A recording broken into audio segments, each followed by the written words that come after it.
In 1986, 1.5 million balloons were released in downtown Cleveland.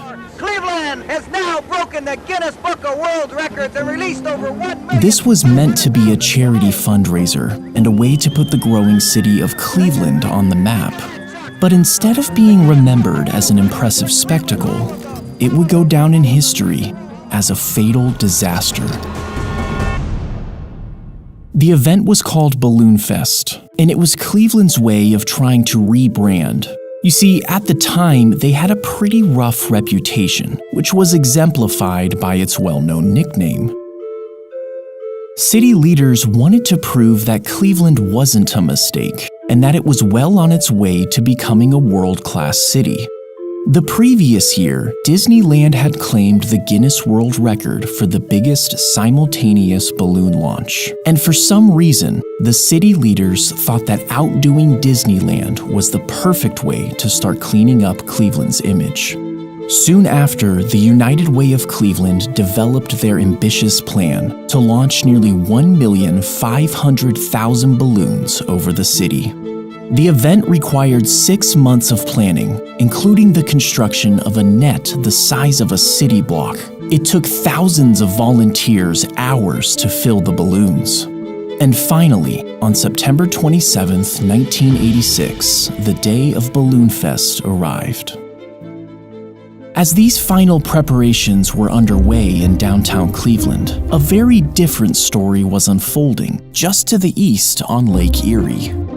The previous night, a severe storm had rolled through the area. I do want to remind everybody in part of Ohio, we continue with that severe thunderstorm watch until 1 a.m. And about an hour before the storm, 2 men had gone out fishing. On the morning of the 27th, the day of Balloon Fest, the 2 men were reported missing by their families. Their boat was found abandoned on the lake, and authorities suspected that the men had fallen overboard because of the weather.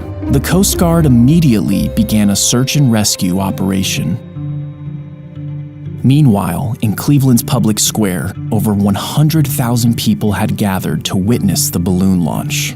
The organizers were pleased that last night's storm had cleared in time for the event to go forward. But as the day wore on, the weather once again took a turn for the worse. A major rainstorm was closing in, but the balloons were already filled and ready to go. Rescheduling at this point would be near impossible. So instead, they released the balloons ahead of schedule. 5, 4, 3, 2, 1. Here we go. Lift off. Amazing. And the fan is up, and there they go, John. The Guinness Book of World Records has just been broken in Cleveland. Over 1,500,000 balloons. There was no doubt about it. The launch was spectacular. We did it! It was a tremendous moment of triumph for the city of Cleveland. But unfortunately, this moment of triumph did not last long. The expectation was that the helium-filled balloons would float around for a while before eventually deflating and returning to Earth one by one. But that wasn't what happened. And the wind has just shifted just enough that the balloons are now trailing fast.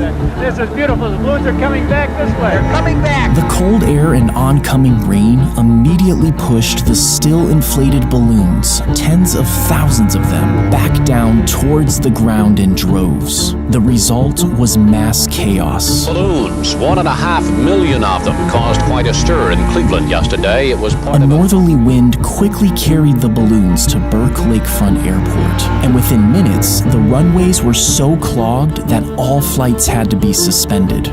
The balloons also started to descend on certain streets, and after a number of car accidents, these roads had to be closed until a bulldozer arrived to clear out the balloons.